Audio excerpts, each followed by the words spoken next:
Oi gente, sejam bem-vindos a mais um vídeo aqui no Super Acadêmico. E hoje eu vou comentar um pouco sobre a obra do Edmund Husserl. Edmund Husserl, filósofo alemão, viveu no final do século XIX, começo do século XX. Ele é muito conhecido por ser o criador, digamos assim, da fenomenologia na sua nova roupagem, né? Mais contemporânea, já que quem na verdade primeiro usou fenomenologia foi o Hegel, que também era alemão. E eu vou comentar aqui dentro do livro dos Pensadores, volume dos Pensadores de Edmund Husserl, o Investigações Filosóficas, a sexta investigação especificamente, falando sobre um tema que assim muitas pessoas que estudam filosofia ou se interessam por filosofia gostam, né, de se aprofundar um pouco nisso, que é na questão da chamada intencionalidade, né, a questão da como é que a intencionalidade funciona na construção da consciência, né, o próprio conceito de consciência dentro dessa questão da intencionalidade. Bom, antes de começar, não esqueça de se inscrever no canal, né, nós estamos tendo muitos inscritos no canal, né, pelo menos 3, 4 por semana, né, nesse ritmo aí a gente realmente talvez consiga chegar a 1000 inscritos no final desse ano. Apoiem o canal, né? Continue apoiando o canal, se inscrevendo, compartilhando, dando like no vídeo, comentando. E vamos lá. Então eu separei alguns trechos aqui, né, para a gente comentar, como eu sempre faço. Primeiro, vamos ver assim, assumindo a consciência, né, como uma coisa vazia, né, vamos pensar nela como uma coisa vazia, já que não é um espaço, né, como se a consciência fosse como se fosse um buraco no nosso cérebro.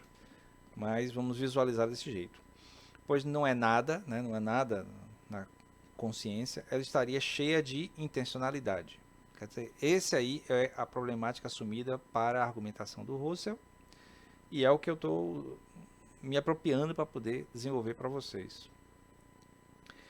Para conhecer algo do mundo, né, do real, é preciso projetar a consciência ao mundo pela intencionalidade. Certo? Então o mundo está lá, e nós temos a consciência, mas a consciência ela é vazia. Então a gente tem que projetar a consciência sobre o mundo.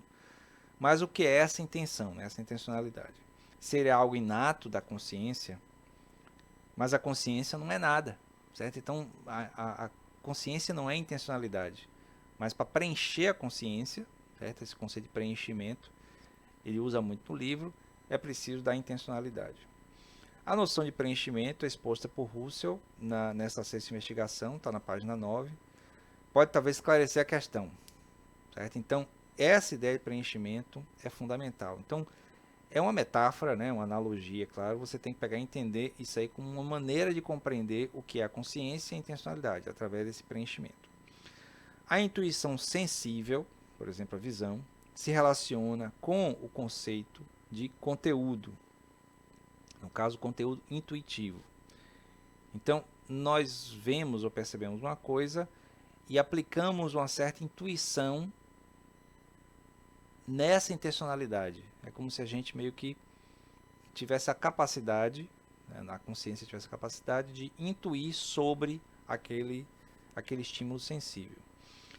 E o de conteúdo, do conteúdo representar, né, ser apreendido. O conteúdo representante ser apreendido. A pergunta essencial a se fazer é qual é a essência intencional da intuição sensível da intencionalidade. Veja que é uma pergunta meio que tautológica, né? Circula dentro da mesma coisa. Qual a essência intencional, já que a fenomenologia é uma linha filosófica que busca a essência, né? A essência das coisas. Qual é a essência intencional da intuição sensível, dessa intuição que a gente tem do mundo sensível, da intencionalidade. Ao falar as palavras, por exemplo, algo que é chamado a se significar no nível da mente, da compreensão do sujeito. Então, está dentro do sujeito, está na subjetividade do sujeito, significar os objetos, né, as coisas do mundo real, do mundo sensível. Ao mesmo tempo que emito uma palavra que me traz ao significado no nível da mente, meu receptor deve fazer no nível da mente também o mesmo processo. Veja que é fundamental para o processo de comunicação, né? E a intencionalidade deve se apresentar, porque para mim, né, como sujeito, e o outro como sendo um objeto da minha compreensão como sujeito, posso objetivar como sendo outra consciência. Certo? Então, o outro eu vejo como outra consciência, mas na verdade ele está sendo um objeto da minha consciência, mas no nível da minha intenção e não do meu suposto provável real, certo? Então, eu quando me relaciono com outra pessoa, me comunico com outra pessoa, eu intencionalmente entendo ela, vejo ela como sendo outra consciência, mas no nível sensível, certo? No nível dessa relação real é um objeto. É por isso que é tão complicado lidar com pessoas, de certo modo, de maneira geral. A intuição e a apreensão já são a verdade da intencionalidade, quando tratado como apreensão sensível, mas não é apenas o conjunto de sua construção, já que ao diferenciar a forma sensível de forma categorial, vê-se que para Russell as categorias relacionadas à intencionalidade não ficam na mesma sensibilidade. Deve-se provar formalmente, além da intuição, a apreensão sensível de que seja a intenção. Certo? Então, nesse caso, você tem a constante possibilidade de, ao observar, ao lidar com um conceito, um objeto, alguma coisa fora, né, de mim, fora do mundo, fora do sujeito, a maneira sensível como apreendo se transforma em categoria para a compreensão, a depender da minha intencionalidade. Então vai sempre depender da intencionalidade. E isso é que vai preencher a consciência. A intencionalidade seria um ato objetivante. Certo? Então toda vez que eu uso a minha intencionalidade para compreender algo, inclusive a mim mesmo, eu estou objetivando esse elemento, essa realidade, pela intencionalidade para que eu possa compreender, possa ter consciência sobre ela. A ação do sujeito, né, da consciência no caso, em mover-se para o mundo, transformando as coisas do mundo em objetos, na sua apreensão sensível 1, intuitiva 2, categorial 3, representante 4.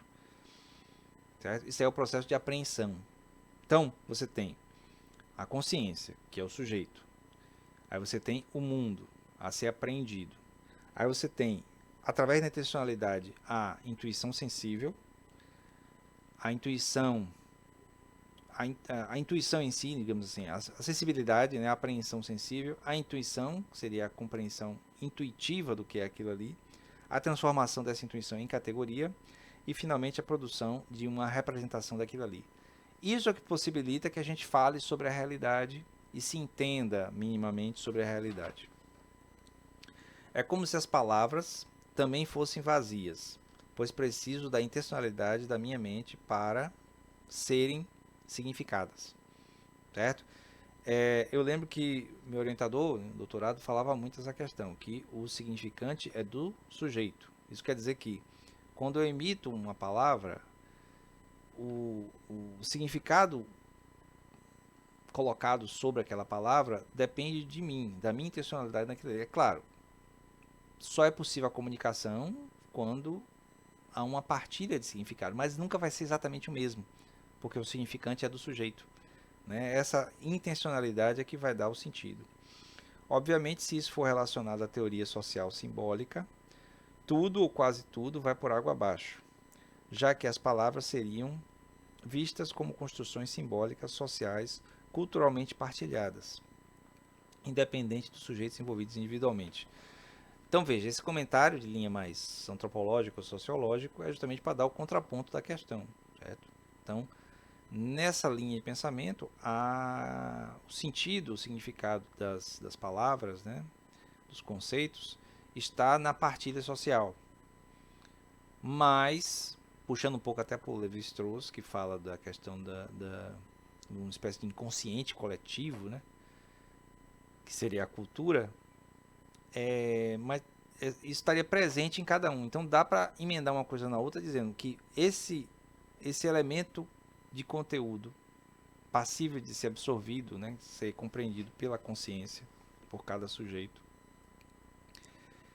só é possível de haver esse entendimento por causa da intencionalidade, né, por causa da intuição, da sensibilidade que é compreendida intuitivamente, transformada em categoria pela intencionalidade do sujeito. Então essa intencionalidade do sujeito, dessa consciência, ela vai produzir uma espécie de noção de realidade, pelo menos foi assim que eu entendi.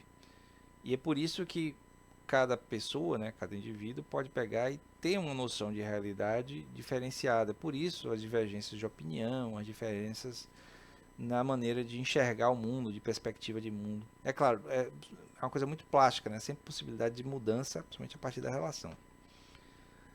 Porém, aí eu concluo, né, meu raciocínio em cima disso aí, pensando bem, uma coisa não elimina a outra, na verdade se complementam, já que a intencionalidade também é um ato apreendido da consciência dos indivíduos, pelo menos é como eu entendo.